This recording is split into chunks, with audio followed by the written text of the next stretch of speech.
you do, it's essentially leads 80% of your results. 80% of what you do makes up about 20%. So we're going to talk a little bit about priorities today, but it's one of the 4 P's of the purpose stack. And so the purpose stack is a formula that I believe that we all need to walk through at some season of life. And there are 4 P's that help you define and refine your purpose. And so if you've ever asked the question, man, what am I called to do? What does God want me to do with my life? What is my vocation essentially out? There's an exercise I take my guys through. You may have been through it before. I'm going to go a little bit deeper into one of the P's, but I call it the purpose stack. And there's 4 P's that make up your purpose. And if you've got a pen and paper, this is a good ride along. I'm going to do a little drawing with us. Can everyone see my remarkable board here? Okay, cool. So if you've got a piece of pen and paper, this would be a good exercise for you to work through as I am writing through it. But in the middle of your paper, if you want to write the word purpose, this is essentially what I believe as men we're all looking for. We're looking for that sense of fulfillment. We're looking for the reason why God made us. We want to feel that all of the pain in our life makes sense. We want to be directed. We want to be pulled in direction. We want to know that at the end of the day, at the end of our life, when we get to that moment on our deathbed, that we look back and we fulfilled this. In the Bible, it says, and someone that is better in the word, he says, when you get to the end of life, though, is I want to hear, well done, my good and faithful servant. You know, that'd be the blessing, right? You get to the gates, and there's going through all the names. They come across Joe Dalton, they come across Michael Kay, they come across Mike Donlin, and you get up there and it says, man, this is the guy that you could have been, and this is the guy that you are. You succeeded, you fulfilled, you lived your purpose, you left nothing in the gas tank. Good on you. Come on in and let's celebrate. And so that's really what I hope is that I live my purpose every single day. And I believe that your purpose comes from these 4 P's, which I'm going to dive into. And so if you've got this in the middle of the page, the first P that I want you to write out is pain. Now, every single one of us has pain in our life. We've walked through some type of struggle, some type of suffering, and I call it the big T and the little t. So the big T trauma are those big events. When you look back in the rearview mirror, you're like, man, those were traumatic events. And for me, my big T traumatic events, when parents went through a divorce, there was a season, physical, mental, emotional abuse. When I was 4, I was molested. That was a big T where I really started to just warp my mind that I couldn't trust other people. Big T, when I was 19, I got in a car accident. I killed somebody. I fell asleep at the wheel. It was a horrible thing. It took me a decade to forgive myself and to forgive all of that was surrounding around it. Those are my big T traumas, and I can cite those because if I look back, there's typically an area of avoidance. I don't want to deal with that. Big T trauma. My dad wasn't there. My mom raised me, and she had her own emotional and psychological mess that was working through. And so I got a lot of these pieces. I'm not trying to keep a track of everything, but I do want to be aware that every one of these big T traumas left unaddressed become the subtleties that run my subconscious. The little T traumas are all the little stuff that I did just because I was a knucklehead. And so what are the sins in my life that I may have created? What are the areas of unconsciousness that I lived in? The drinking, the drug, the chasing women, the porn, the distraction, procrastination. If you write these out, and I encourage you to write this out as this exercise, because if you want to discover your purpose, you need to understand that purpose is derived from first your pain, because your pain gives you vulnerability and it gives you testimony to share with somebody else. Your purpose is deeply connected and intimately a part of how you're going to end up serving someone else. Everything you walk through is not for you. Everything you walk through is for somebody else along their journey. So you need to know what are the vulnerable points inside of your path based around pain that are going to be relatable to somebody else. The reason Bedros and I came together in 2018, it was because I was following him on social media and I saw this big, tattooed, muscular dude that I resonated with. He looked like me. I looked like him. I could understand what he's saying. Talk about something painful and vulnerable, being molested by somebody else, not being taken advantage of by another man, physical, mental, emotional, sexual abuse. It's like, man, if he can talk about it, it gave me courage to talk about it. That was the foundation for the establishment of our friendship.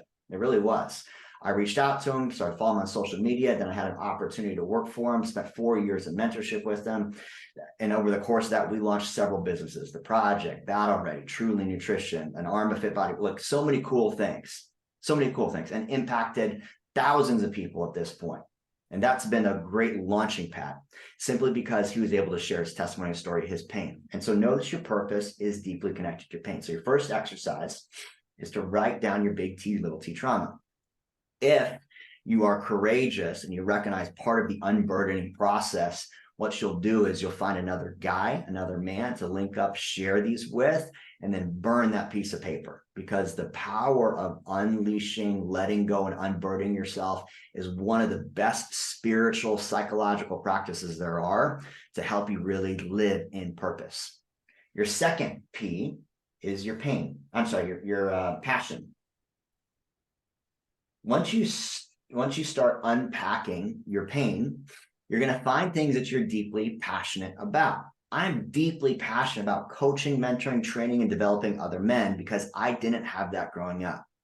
I am deeply passionate about seeing other guys win. I am deeply passionate about building relationships with other men. I am deeply passionate about coaching because I know that if I can help one man with my pain, my struggle, the things that I've walked through, I'm living my best life.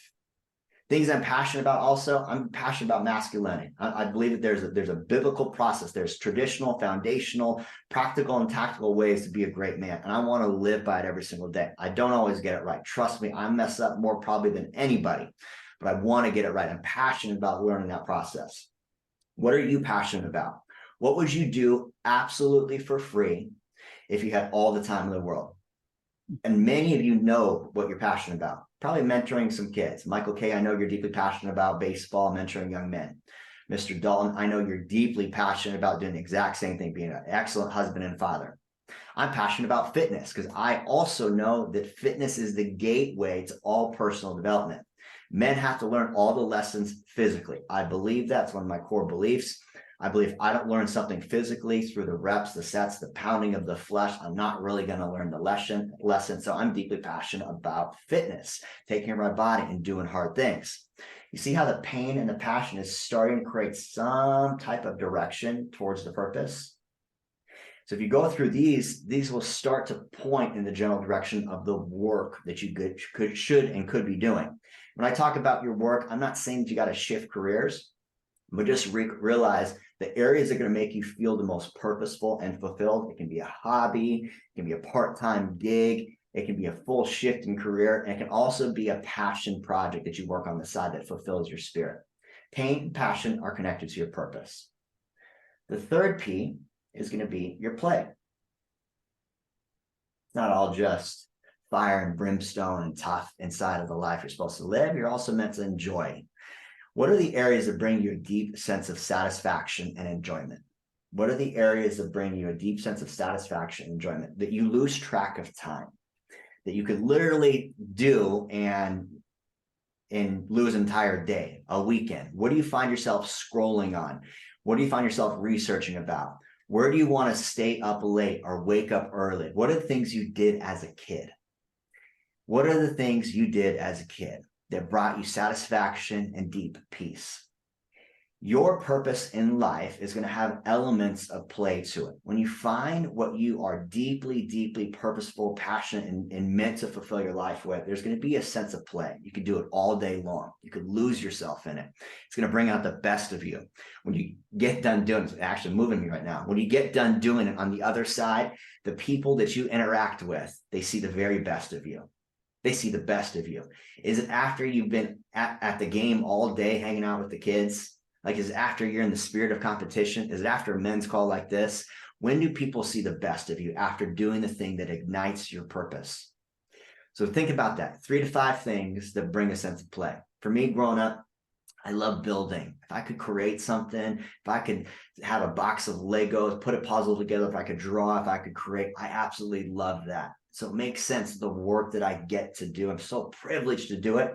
It's deeply connected to the pain. I want to help you overcome the struggles you're walking through, working on. It's connected to my passion, fitness, rebuilding the best version of myself, coaching, teaching, mentoring, training, developing, and the sense of play to help you create your best life through vision building, that brings me great purpose.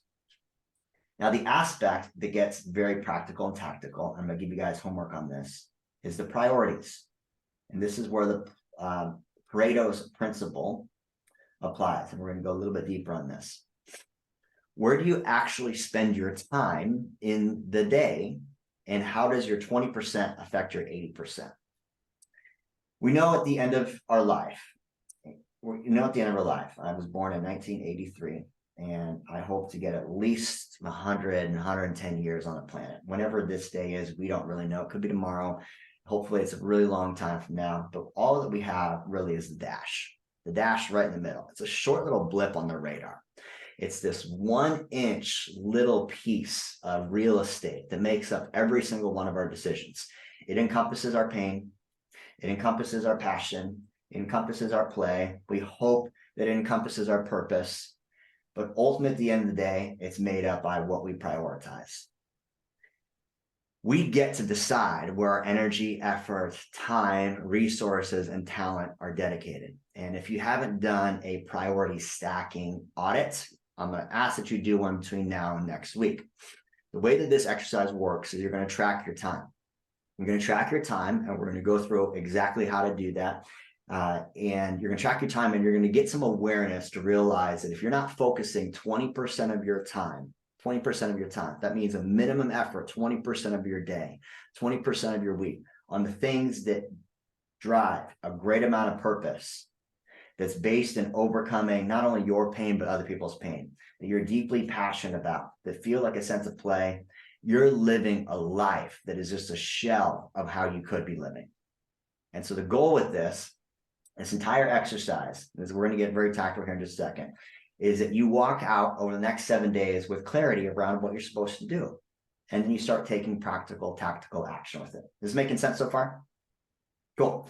So homework for everybody from just these first 3 initial P's: write out your pain, big T, little T trauma. And if you're courageous and you want to unburden, share it with another man. It's powerful, powerful exercise.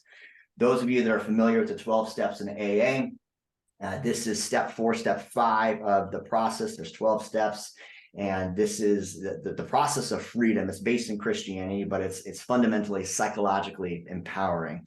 One, if you write out the things that have not worked in your life, that feel like burdens and weights, and you share them with somebody else, you get to release. It's a process of self-forgiveness. It's a very powerful tool. The passion piece, you better know what excites you. If you don't, spend some time really looking, reflecting, and reviewing the things that you would do for free, that excite you, that you're deeply passionate about, that you could stand on a soapbox and talk about, that you don't need a script about, that when you're by yourself moves you, inspires you, when you're scrolling on social media, that content stops you. What are you passionate about? Write that stuff down, be able to identify it. And the sense of play. If you're ever down, out, struggling, if you're in the seasons and the valleys, you need to know the 1, 2, 3, 5, 10 things that will bring out the best of you, because that's what you need to do to level up to the next level. When you get hit square between the eyes, right between the legs, and you feel like you can't take another day, you need to know what is the area that will feel like play. Go do that so you can reignite, re-inspire, and start living your purpose. All right, on to the priorities piece. There we go. So Pareto's principle looks like this. We look at our priorities,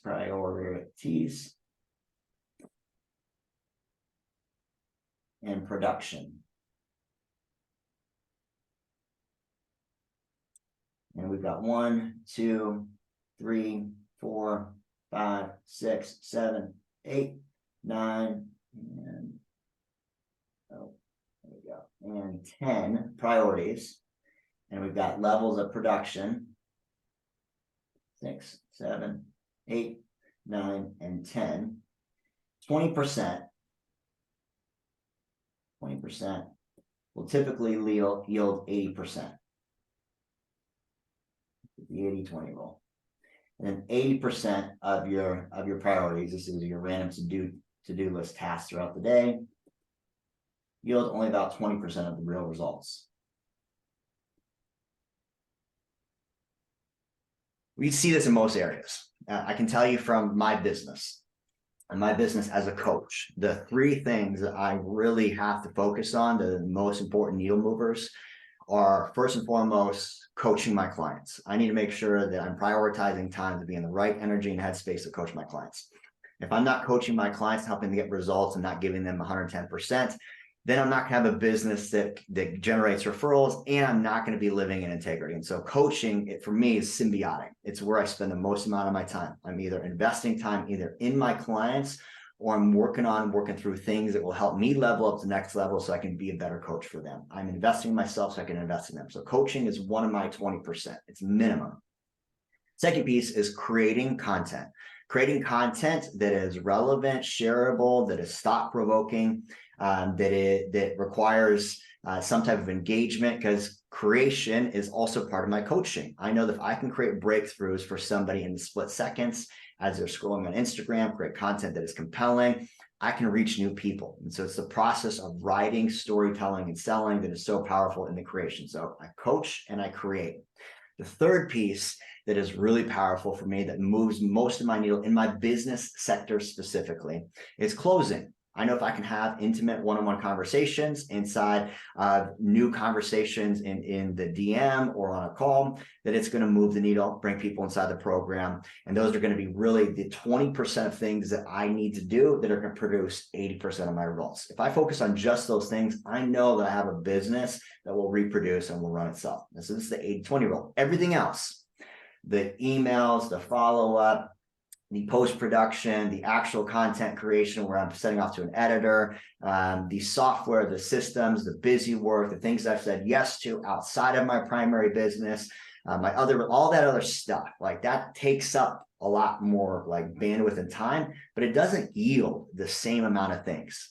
Inside of the domain of your business, what is the 20% that you need to focus on that produces 80% of the fruit? We're going to go through another exercise here in just a second, but just think about, let that seed plant. In all other domains of your life, the same thing, your faith, your fitness, your family, your finances, there's an 80-20 rule. 80-20 rule. For fitness, the 80-20 rule, if you're trying to lose weight, you can't outwork a bad diet. And so your 20% is going to be the food that goes in your pie hole. The 80% is going to be how you treat yourself and physically move throughout the day. The greater result that you're going to get inside of the production that you want, the production means weight loss. And so if you want to produce consistent dropping in the scale, you got to control the food that goes in your pie hole. Like that's going to be the 20% that really moves the needle. Is this making sense for you guys? Cool. So in regards to priorities, looking at the 80-20, the homework that I want y'all to focus on for the next, it won't take you all week, but I typically prescribe this as a 48-hour exercise. Because again, the goal with this is we want to uncover and discover our purpose. It's for 48 hours. I want you to do a time tracker. And the time tracker looks like this. You're going to go get a yellow notebook or a white spiral notebook or some type of notebook. This is a manual thing. You need to actually write this down. Most legal pads have this little line at the top, and they have this little margin here on the left. And then there's lines. This looks like a notepad, right? It can even be one of those 3-ring binder ones where it's got the paper in there. Make sense so far? Cool. On this left-hand side, you're going to write down everything you do in 30-minute increments. So if you wake up at 4 a.m., then it's 4:30, then it's 5, then it's 5:30, then it's 6, then it's 6:30, all the way down, You want to fill out 2 days worth of time, because you're going to track everything you do in 30-minute increments. So if I wake up from 4 to 4:30, what do? I typically have water, Bible, and write. Then from 4:35, this is going to be my nest time. Read. This is my intentional planning. So we're going to write down everything you do in 30, I know you can't read that. Bad, huh? Everything you do in 30-minute increments. 30-minute increments for 2 days straight. So 30 minutes, 48 hours, 30 minutes. Once you've got all this data, What I want you to do then is go back, look through all of your time tracking, and I want you to put a plus next to everything that energizes you, a minus next to everything that drains you, and an equals next to everything that is neutral. So you're going to write down everything you do for 2 days, 30-minute increments. You're going to do it in one sentence or less, just so that you can remember when you look back at this. You're going to have 2 days worth of data. When you're done with that 2 days worth of data, you're going to put a plus next to everything that energizes you, minus next to everything that drains you, equals next to everything that is completely neutral. What this is going to give you some insight on is your priorities and how much you are using your 80-20, and also if you're spending the right amount of time throughout the day focusing on things that are meaningful to you. We go back to this diagram, and we can all stand in agreement. And if you want to challenge this, I would love to hear. But I found your purpose, the things that are going to help you feel truly fulfilled, is only connected to these 4 P's. Your pain, your play, your passion, and the fact that you're actually going to dedicate consistent time, energy, and effort towards it every single day. If you don't make your purpose a priority by at least 20% throughout the day, if you don't make your purpose a priority every single day, you're going to get to the end of this life. And you're going to look at this dash that you could have had and realize that you left so much more on the table. The beauty of tracking your energy, your effort, your time, your talents for 48 hours is it really starts to show you, give you some insight. How are you actually using your day? Wouldn't you like to know now in this season that you're spending 120% of your day on activities that are draining you or neutral, and absolutely nothing on that small 20% that is really going to make you feel fulfilled? Wouldn't you like to know now in this season of life how to shift this scale, and instead of spending 80% of your time on 20% of the things that don't yield the fruit that you really want? What does production look like to you in life? What does winning look like to you? What does success look like to you? And what are the minimum viable 20% efforts that you need to do on a daily, weekly, monthly basis for that to be a reality? Making sense so far? Light bulbs going off for a handful of you guys? Good. This is a deeper teaching inside of the vision stack that we do. So we have your vision, we have your core values, and we have the victories that we need to stack on a daily basis. In order for your vision to come to life, we need to leverage this 20%. We need to leverage the best of your energy, the best of your time, the best of your effort, the golden hours in the day. And in order to figure out what all that best is, you got to look at your priorities list. Most men wake up in the morning and they haven't even reviewed what they're going to do for the day. They look at a calendar and they say, oh, I got some email. So they wake up after their alarm clock, hitting snooze button. They step into their first meeting and they're bouncing around like a pinball all day. And then by the end of the day, they look back like, I don't even know what I did. If you start tracking your time, you're going to realize you probably spent a lot of your time draining and losing your energy on meaningless tasks. The beauty of this exercise is going to start to get you to look intentionally. Where are you wasting screen sucking and scrolling? I can tell you, when the purpose is clear, you waste a lot less time. When you realize that that dash is all you got and the end of your life is coming probably sooner than you think, you waste a lot less time. Unless you take the time to be intentional and action-oriented and look at where you're investing your time, energy, effort, and talents, it ends up just being a wash. All right, let's open this up to some questions, guys. And then again, your homework is, you can follow along in this. I'll let you here. Homework. 4 P's. Focus on the priorities. It's 48 hours in 30 minutes increments, and then plus, minus, and equals. Clear? Cool.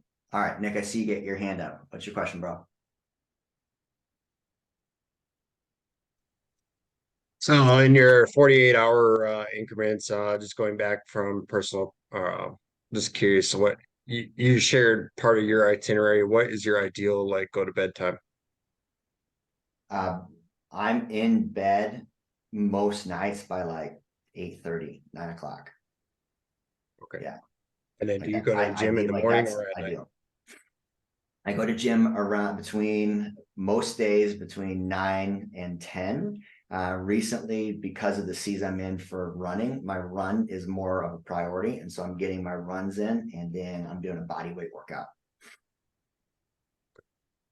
Yeah, Thank you. you got it. Just trying to gauge a better itinerary for myself. So Yeah, I will always say that you'll get more done in the morning with focus, effort, and quiet time than you'll ever get done at nighttime. So if you're a night owl, you're staying up past 10 o'clock or 11 or 12, whatever it is, unless you have like a job that forces you to.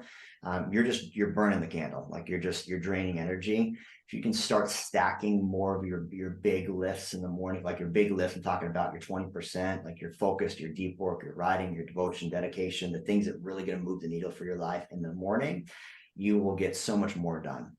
At the end of the day, I already know if I don't get the things done that I want to get done by 10 a.m. Because I'm in a leadership role, it's probably not going to get done. That's really the truth of it. And for those of you that are parents, you know that too. Like if you don't get your big 20% of the day done before the kids or your wife wakes up, it's probably not going to get done. Your priorities are not your priorities because you have decided to be a husband or a father. And so that's just the truth. Cool.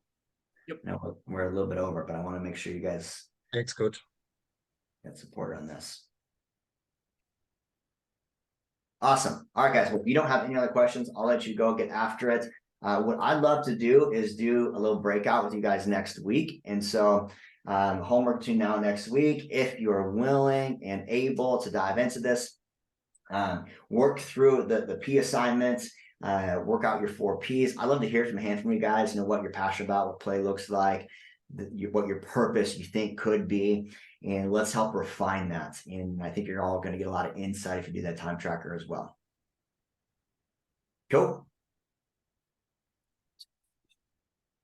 Aaron, you didn't say boom last week. I'll make sure I say boom last week. All right. I got it. Love it. All right, my friends, much love, many blessings, and I will talk to you soon. Boom. Better. Thank you. Isaac, if you'll hang back for just a few minutes, buddy, I'd love to have a chat with you. Take care, See you guys. guys. Yes, sir. Have a blessed Hey, day. brother. Have a blessed week, gentlemen.